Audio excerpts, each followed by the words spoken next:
Hey, ¿qué tal? Te doy la bienvenida a nuestro programa de hoy, jueves 18 de julio. Mi nombre es José Mamero, por aquí va a aparecer. ¡Ruin!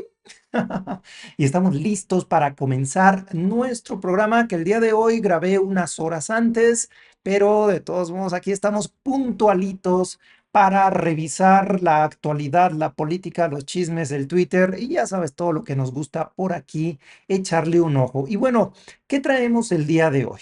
El día de hoy le damos portada a nuestro programa a una de las entrañables, un personaje entrañable de la oposición, que es la senadora Kenia López Rabadán, que se ha lanzado en una defensa, desde luego, del Poder Judicial. Ahorita vamos a ver las imágenes, pero además coincide con que el día de hoy, en la mañanera, apenas hace un rato, presidente López Obrador volvió a poner en evidencia las acciones, lo que hace y deja de hacer el Poder Judicial, digámoslo nada más así como por casualidad. Entonces vamos a arrancar con esos temas y bueno, me voy a hacer a un lado para que puedas ver bien mi pantalla y empecemos por esta imagen, este videíto de la senadora Kenia. Adelante, Kenia. A que entiendan que como políticos no deberían lastimar a un poder judicial porque ustedes no quieren justicia para el pueblo de México. Lo que este gobierno de Morena quiere es un poder judicial subordinado, aplastado, que cada juez y cada magistrado de este país le tenga que rendir pleitesía a Morena, y eso es una vergüenza. Porque en lugar de fortalecer al Poder Judicial para que las y los mexicanos tengan justicia, ustedes lo que quieren es más poder, más agandalle. No tienen 2/3 partes. No son demócratas. Quieren aplastar a la oposición quitándole curules a quienes las ganaron. Quieren regalarle curules a sus aliados. No son demócratas. Lo que saben hacer, y lo hicieron muy bien, es repartir los impuestos de los mexicanos, y hay que decirlo claro. Son los impuestos de los mexicanos. No son gracias a la inteligencia de este gobierno. Los programas sociales son de los mexicanos, para los mexicanos. Miren, destruir al Poder Judicial significará que ustedes anhelen que un solo hombre siga mandando. Y yo espero, y con eso concluyo, yo espero por el bien de este país que la doctora Claudia Sheinbaum no se deje imponer una reforma constitucional. Entiendan. Muy bien, pues ahí está la intervención de Kenia López Rabadán, que, bueno, pues la vimos a lo largo de la campaña. Ella participaba en una de estas mesas de debate que se hicieron por todos lados. Ahora sí, no fue una que otra, no, ahora había mesas de debate para echar para arriba. Y ella tiene un estilo de participación muy, muy contundente, muy puntual, incluso podríamos decir que y precisa, sí, en sus argumentos. El problema es que la mayoría de sus argumentos, la mayoría de las veces, por no decir que casi todas, pues son argumentos falaces. Es decir, en otras palabras, y por decirlo de una forma distinta, Kenia miente en las cuestiones, tergiversa la circunstancia, los hechos, para dar la apariencia, como dice en esta intervención ahí en la Cámara de Senadores, en el Senado, dar la impresión de que sí, efectivamente, Morena y sus aliados están agandallando la sobrerepresentación, de que sí, efectivamente, la reforma al Poder Judicial es simplemente para que el gobierno de Morena tome control total del Poder Judicial, pero es simplemente una deducción falaz porque no muestra más allá. El día de hoy, el día de ayer en el programa, revisamos la presentación que hizo Luisa María Alcalde en la mañanera explicando cómo legalmente, incluso fue el PRI, PAN y Partido Verde en su momento, quienes echaron para atrás este párrafo de la ley donde efectivamente se consideraban también las coaliciones para que no superaran como coalición el 8% en la representación a la hora de repartir los curules. O sea, fueron ellos mismos. Kenia es del PAN. Entonces, se va para atrás. Y luego el tema de tratar de defender al Poder Judicial, que es algo que no es de este sexenio. El Poder Judicial lo hemos venido como sociedad, como mexicanos en general, criticado desde hace muchísimos años, porque sabemos que en México meterse al mundo de las leyes y de la impartición de la justicia es un gran problema y generalmente está reservado para quienes tienen el dinero. Si no tienes el dinero, sea cual sea tu caso jurídico, penal, civil, lo que sea, si no tienes el dinero para dar mordidas, para pagar ya a magistrados, a jueces, incluso llegar a comprar algún juez de la Suprema Corte de Justicia, no va a suceder lo que tú necesitas que suceda, sea o no sea legal. O sea, ese es un problema que tenemos por años y curiosamente, yo no sé si un poquito en respuesta a lo de Kenia, pero también como una práctica que hace el presidente, pues hoy en su mañanera puso de manifiesto, puso en evidencia uno más de los casos por los cuales es necesario limpiar a este poder judicial en México. Te voy a poner este videito de la presentación de López Obrador apenas hace unas horas en la mañanera de hoy. Transportación Aérea es una empresa aérea. Debe 33,495 millones, según el SAT. Este debe ser el presupuesto de un estado, lo que debe esa empresa. Se envió el caso al Poder Judicial el 3 de ¿qué? Octubre, ¿no? Del 22. Dieron la audiencia el 16 de abril del 23. Se llevaron 195 días para la audiencia, o sea, para el inicio. Luego hay una refresquera. Deben, según el SAT, 22,701 millones de pesos de impuestos. Igual, 210 días tardaron en el Poder Judicial para darle una fecha a la audiencia. Este otro es una chatarrera, debe 19,860 millones de pesos. Este fue del 9, ¿qué será? El mes agosto. Digo, el 9 de agosto, ¿no? Sí, del 22. Llevan pues 2 años casi. No han otorgado fecha de audiencia. ¿Ustedes creen que es así, por casualidad?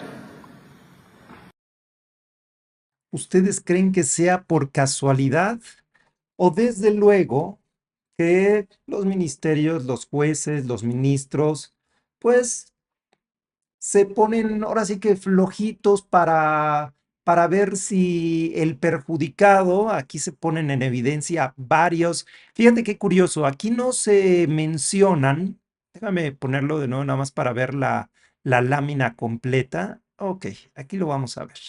Aquí no se mencionan directamente los nombres de las empresas. Yo creo que aquí sí, a diferencia de cuando en la mañanera se ponen en evidencia nombres de personajes como Loret de Mola, como esto en casos más particulares.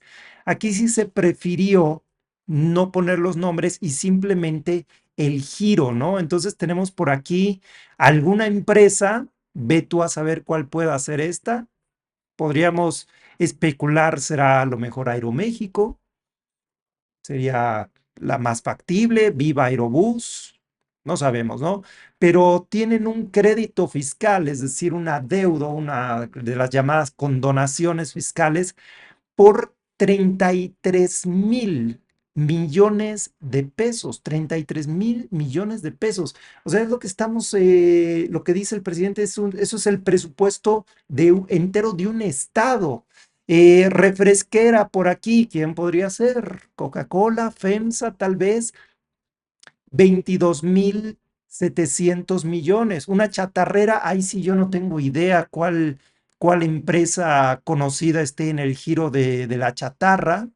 Una cementera, desde luego, Cemex, Cruz Azul, 15,400 millones de pesos. Una minera, ya sabemos, los empresarios mexicanos, aunque aquí también podría ser una minera extranjera, 11,000 millones de pesos. Desde luego, despachos contables, legales y de nóminas, tal cual, 7,600 millones. Una acerera, 5,600. Una petrolera, también interesante por aquí, 5,400 millones. Del giro de alimentos, otro despacho contable legal, por aquí también se pone, gasolineras, un equipo de fútbol, ¿cuál será por ahí? Los Tigres, el León, el América, las Chivas del Guadalajara. Y desde luego también tiendas departamentales, que yo no sé si en este giro se incluye a Electra o estamos hablando más tiendas tipo Suburbia, Liverpool, Palacio de Hierro. Bueno, entre todos ellos, un adeudo de 129,000 millones de pesos. Y aquí hay una nota muy interesante hasta abajo que te la leo, no sé, no, tal vez no se alcanza a leer. Dice, el Código Nacional de Procedimientos Penales obliga al Poder Judicial a llevar a cabo la audiencia inicial en un plazo máximo de 15 días, a partir de la solicitud de judicialización de la Fiscalía General de la República. Y aquí lo que está poniendo en evidencia el presidente López Obrador en la mañanera es la cantidad de días que transcurren desde que la Fiscalía solicita al Poder Judicial para judicializar esta solicitud, que se haga este pago, pues, y cuánto tiempo puede demorar el Poder Judicial en otorgar la fecha de primera audiencia, de audiencia inicial, ya para que arranque como tal el juicio. O sea, ¿de qué lado está el Poder Judicial? ¿Por qué se están dando estos periodos tan largos? 195 días, 210 días en caso de la refresquera, 700, más de 700 días la chatarrera. eh, la cementera anda por aquí en 60, 43 días. La acerera 289 días. Los despachos en sus diferentes peticiones pueden llevarse incluso un año, aquí 328 días. En promedio, 159 días, es decir, más o menos 10 veces más de lo que se debería de tardar el Poder Judicial, que deberían de ser 15 días. Entonces, lo que sería interesante en estas defensas, por ejemplo, que hace Kenia López Rabadán, pero más allá, las defensas que hace, por ejemplo, la ministra Norma Piña, todos los ministros demás, y bueno, pues toda la gente que está teniendo voz y opinión en este asunto en defensa del Poder Judicial, más bien deberían de salir a decir, bueno, por ejemplo, en este tipo de casos nos demoramos tantísimo tiempo en dictar una fecha de primera audiencia por esto, esto y esto. Entonces, para solucionar estos tres asuntos necesitamos tal, tal y tal cosa.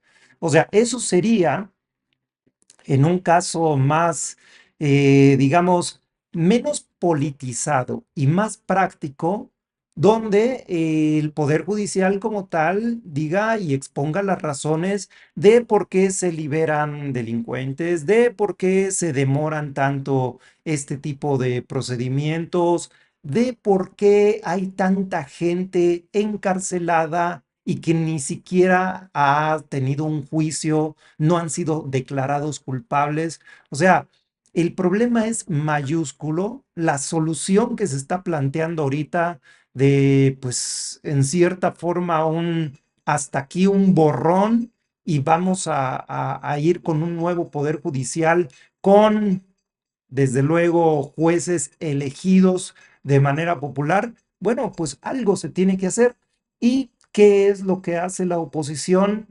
Subir, como vimos hace ratito a Kenia López Rabadán en el Senado, subir a criticar, a decir, a levantar falacias de que lo único que el gobierno quiere es apoderarse del poder judicial. No, lo único que los mexicanos queremos, senadora Kenia, es que el poder judicial funcione y funcione bien y que se limpie de corrupción.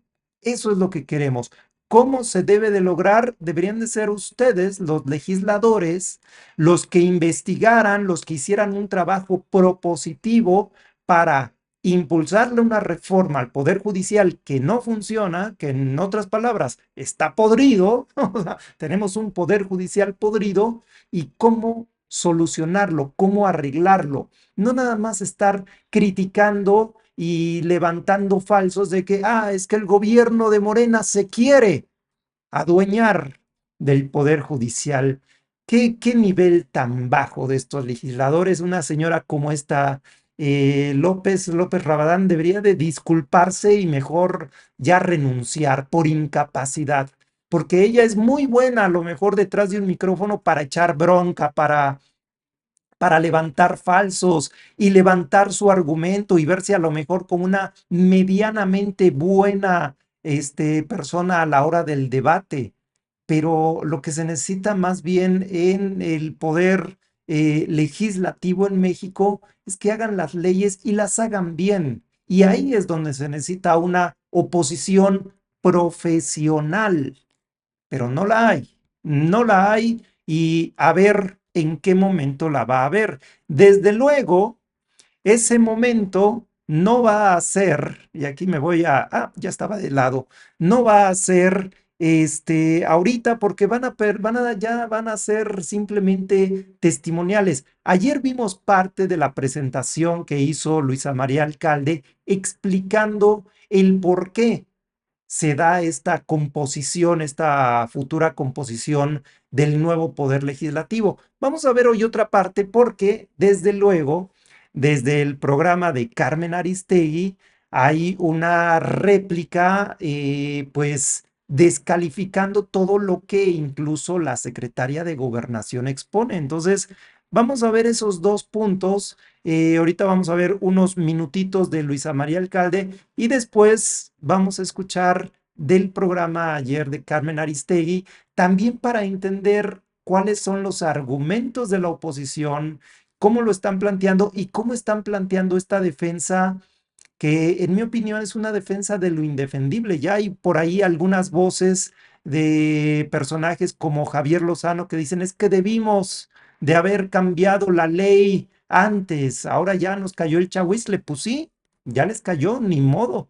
A ver si ahora adoptan una postura distinta como oposición, pero tal parece que van a seguir como lo vimos ahí con Kemia López Rabadán.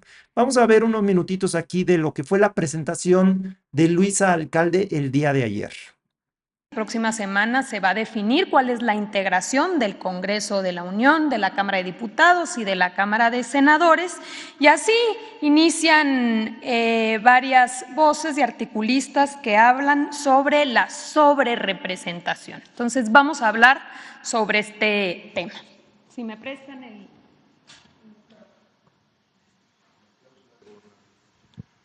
Y la famosa cláusula de gobernabilidad. Adelante. Primero que nada, conocer que en 1996 hubo una reforma constitucional, se modificó la Carta Magna, la Constitución, y fue una reforma que hasta el día de hoy está vigente. El artículo 54 de nuestra Constitución regula cuál va a ser la distribución de los plurinominales. Y con esta distribución regula también lo que se ha llamado la sobrerepresentación. Y hay dos reglas muy importantes que establece nuestra Constitución que, como aquí podemos ver en el texto, dice, primera regla, ningún partido político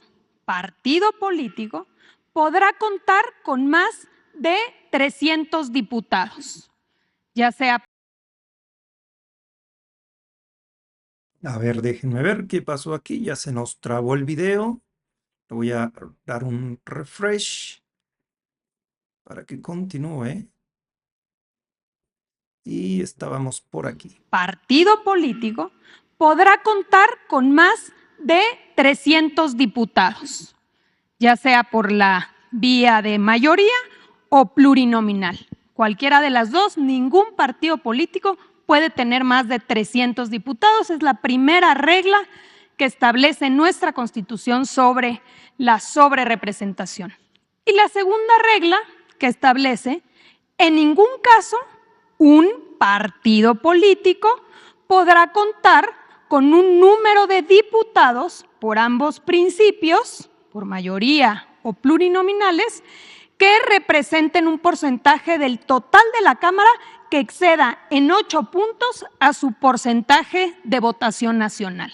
Es decir, que la votación total emitida por un partido más 8 puntos porcentuales va a ser el límite máximo que podrá tener el partido político respecto a la asignación de curules de diputados.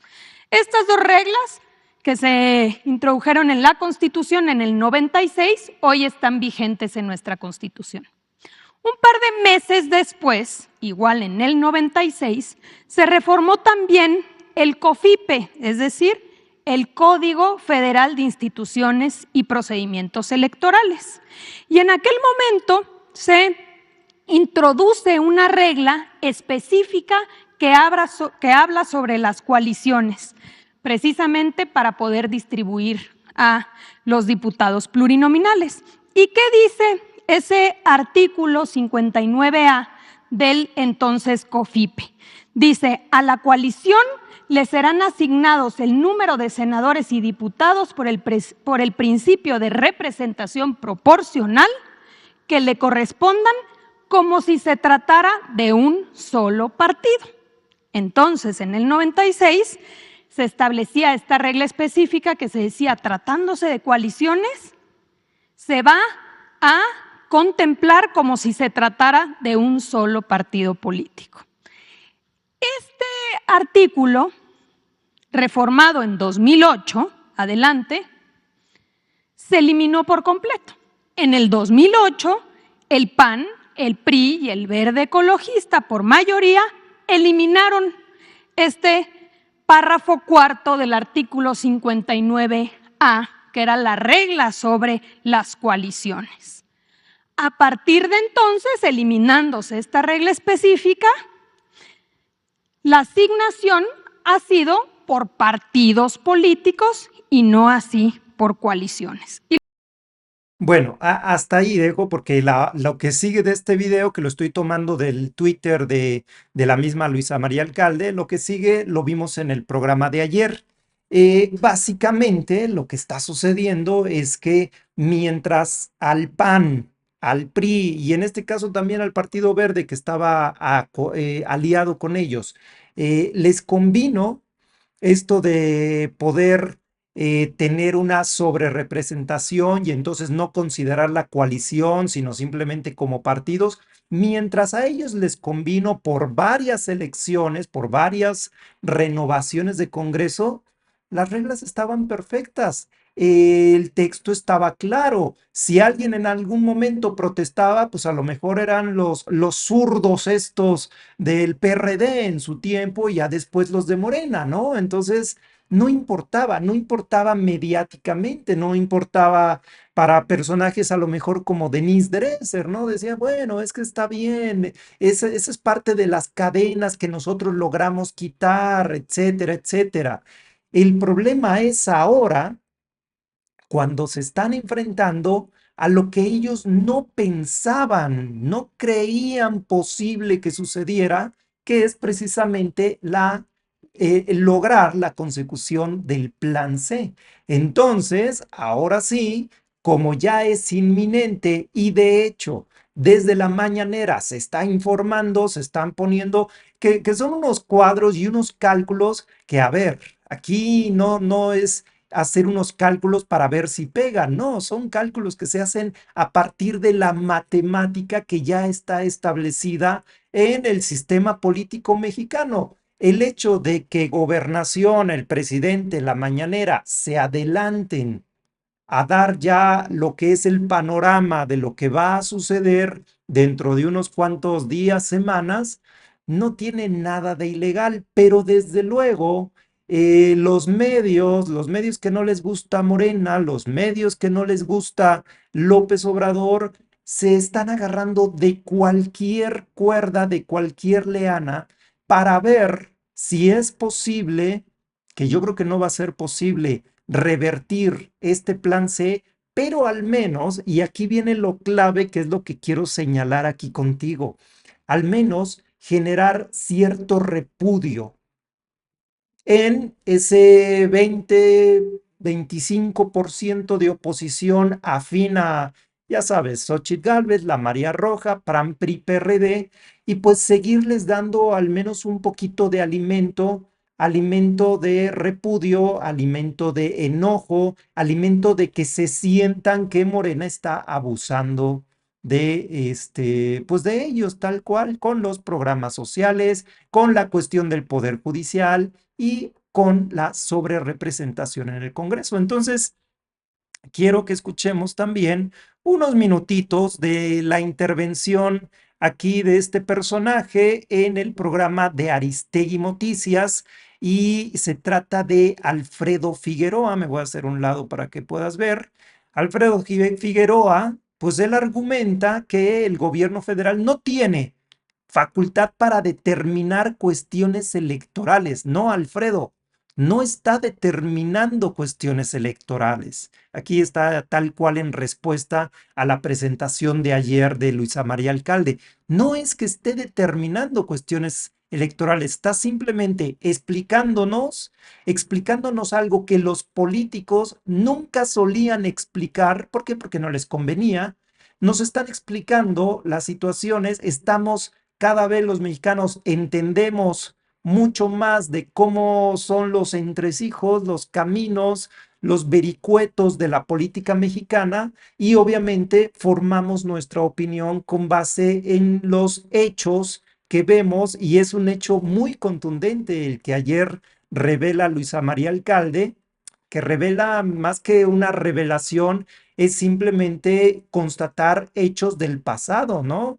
Que claro, PAN, PRI, quisieran que eso quedara en el olvido, que nadie supiera para que tuviera más consistencia el discurso de que ahorita Morena se está agandallando en el Congreso. No, ahora sabemos en función de esos cambios en las reglas, cambios en las leyes que se dieron en el pasado, cómo los partidos manejaban las condiciones de acuerdo a su conveniencia. Y ahorita, como no les conviene, pues vienen este tipo de argumentaciones. Vamos a escuchar por aquí a Figueroa. Que siempre está muy preocupada por qué colores usa una manifestación, pero que puede pasar por absolutamente alto el hecho de que el gobierno de la República esté dando información de esta naturaleza, que además es información que tiene elementos falsos en relación a cómo sería la aplicación de la actual norma que hoy, digamos, el método ordinario que el Instituto Nacional Electoral va a emplear para la asignación de plurinominales. No se trata de una opinión como el gobierno de pronto pretende expresar, ¿no? Es decir, nosotros estamos en un ejercicio de opinión pública diciendo, usted es una autoridad. Sí, no es un ciudadano opinando de nada. No es un ciudadano opinando de nada. Ciudadanos y la acá, otra autoridad. En nuestro buzón de voz, pero esta es autoridad. Pero aquí hay una enorme polémica del país. Ya estamos viendo la cantidad de gente. En este programa lo hemos vivido. Pero además hay muchas columnas que están hablando del tema de la sobrerepresentación en el país. Hay un debate público sobre eso. A ese debate se ha sumado ya el presidente de la República hablando de este tipo de cosas. Y estamos todos en esa discusión pública, ¿no? Bueno, es necesario que el Instituto Nacional Electoral autoridad en la materia. Abra una discusión pública, abierta, de cómo va a aplicar ese método de asignación y de cuáles son las razones que se están advirtiendo en el espacio público, de unas y otras razones, para ver cómo resuelve un asunto de la mayor importancia. ¿De qué se trata? Pues cuando decimos sobre representación, hablamos de la representación del pueblo de México en la Cámara que mejor lo representa. La Cámara que representa realmente la población mexicana, a diferencia del Senado o a diferencia del Ejecutivo Federal. Se llama Cámara de Diputadas y Diputados. Esta es una intervención bastante larga, media hora duró. Si tú quieres consultar, venir a escuchar toda la argumentación de Figueroa, pues lo único que tienes que venirte es al sitio de Aristegui Noticias y ahí está, es sumamente reciente, pero simplemente te lo quería poner estos primeros minutos para sopesar la argumentación que hace un personaje como Figueroa. O sea, en este caso en particular, como desde luego el poder mediático de la oposición se ha lanzado con todo, ya hemos visto y aquí hemos platicado un poco de eso, ¿no? Columnas, discursos, intervenciones, mesas de análisis, todo. Tal cual tachando del agandalle, porque se ha usado mucho esa palabra, el agandalle de Morena. Entonces, como se abre este debate público, que en realidad es un debate de ese círculo de opinión de la oposición. Porque si lo ponemos realmente en contexto, aquí estamos hablando de que el 60%, digámoslo tal cual así, porque fue el 60% el que obtuvo en su victoria Claudia Sheinbaum, el 60% estamos de acuerdo y queremos e impulsamos los cambios que se vayan a dar, tanto electoral como desde luego del Poder Judicial, y desde luego hicimos lo que teníamos que hacer para alcanzar este plan B. Ahora, ellos se van mucho a los números, en particular la votación directamente de los diputados. ¿Por qué si el PAN obtuvo tanto, obtuvo, ahí aparece el 18% de la votación? ¿Por qué al PAN solamente le toca el 13% de los curules? Pues porque así es el sistema político y no es de una interpretación de hoy. Así es el sistema jurídico legalmente en los últimos años, en los últimos sexenios. Y cuando el presidente López Obrador mandó hacer una reforma, también incluyendo el tema de los plurinominales, de que ya no debería de haber los plurinominales, deberíamos de mejorar el sistema representativo en el Congreso mexicano, la oposición simplemente cerró los ojos, se tapó los oídos, dijo, no quiero ver nada de propuestas, de reformas, nada, nada, nada que venga de López Obrador, nada que venga de Morena. Bueno, pues ahorita están sobre esta situación y entonces Figueroa manda a decir, ¿no? Es que el Tribunal Electoral debería de abrir una mesa para discutir, para dialogar al respecto. ¿Cuál? No, no, no, no, no. El INE y el Tribunal Electoral deben de aplicar la ley como la han venido aplicando en las últimas elecciones, ni más ni menos de eso. Tal cual. Lástima, lástima para la oposición que ahora eso no va en beneficio, desde luego, de Morena, del PRI, del PAN y del PRD, de la oposición. Ahora va a ir en beneficio de Morena porque es por lo que la mayoría de mexicanos votamos. 36 millones de mexicanos votamos por eso. 60%. ¿Algo más? ¿Alguna duda más, Figueroa? Por mucho que quieras enredar la situación, en verdad es que está muchísimo más fácil y lo que ha hecho Luisa María Alcalde el día de ayer en la mañanera no es que esté dictando línea ni está queriendo introducir una falsa repartición de curules, no, ella simplemente está poniendo los hechos, la información, las leyes, cómo funciona, está explicándolo tal cual, que es lo que les ha chocado totalmente a la oposición, que este gobierno también se da el tiempo para explicar cómo funcionan muchas de las cosas del gobierno y lo que a fin de cuentas tiene que salir. Es decir, en pocas palabras, el gobierno de Morena lo que ha hecho es abrir toda la información a la gente común y corriente, al pueblo de México,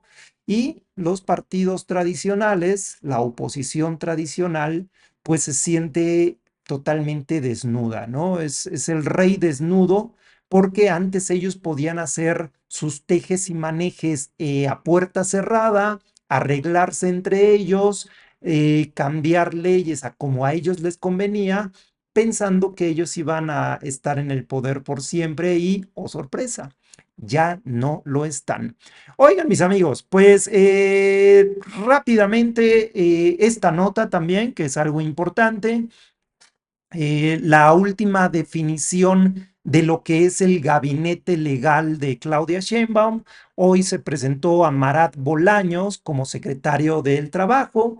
Marat tomó esa secretaría cuando Luisa María Alcalde pasó a ser secretaria de Gobernación. Luisa María estaba en esa secretaría, pero Marat ya venía trabajando con ella desde antes, entonces se quedó como titular y va a ser ahí no va a haber necesidad de una transición, él va a seguir al frente de la Secretaría del Trabajo. Me parece bien, es un perfil muy joven, un perfil desde luego obradorista. Bien, ninguna queja. Marat, por lo que hoy presentó Claudia Sheinbaum, ha sido el encargado sobre todo de este programa de Jóvenes Construyendo el Futuro, que ha tenido sus buenas luces, ha tenido sus buenos éxitos. Yo personalmente conozco empresas que han aplicado a ese programa, han tenido chicos pasantes trabajando ahí e incluso algunos de ellos se han quedado en la empresa. Entonces, me parece muy buena designación. Está Claudia Curiel de Icaza como secretaria de Cultura. Ella viene de haber sido la secretaria de Asuntos Culturales en la Ciudad de México con Claudia Sheinbaum. Entonces ella es una sheinbista, claudista, vamos a decirle, está más fácil. Y bueno, equipo Claudia, muy bien. Me da gusto que en cultura también, así como el Fondo de Cultura Económica que platicábamos ayer, que siempre estaba reservado para estos intelectuales de pacotilla, afines al priismo de antaño, pues también la Secretaría de Cultura era uno de esos puestos que se daban para hacer un guiño con alguna persona de alta alcurnia, ¿no? Alguien importante por ahí, interesante. Bueno, pues ahora se le da a una joven que viene trabajando con esto, viene de la mano de Claudia Sheinbaum, también digo perfectísimo, y muy joven, de hecho se le denomina como la integrante más joven de lo que va a ser el gabinete de Claudia Sheinbaum, Josefina Rodríguez Zamora.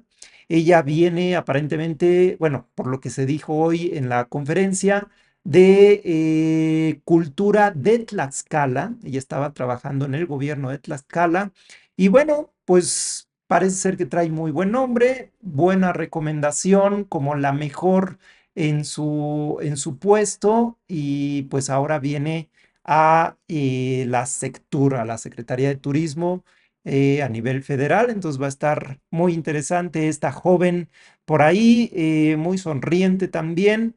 Y bueno, pues esas han sido ya las últimas presentaciones de lo que es el gabinete oficial.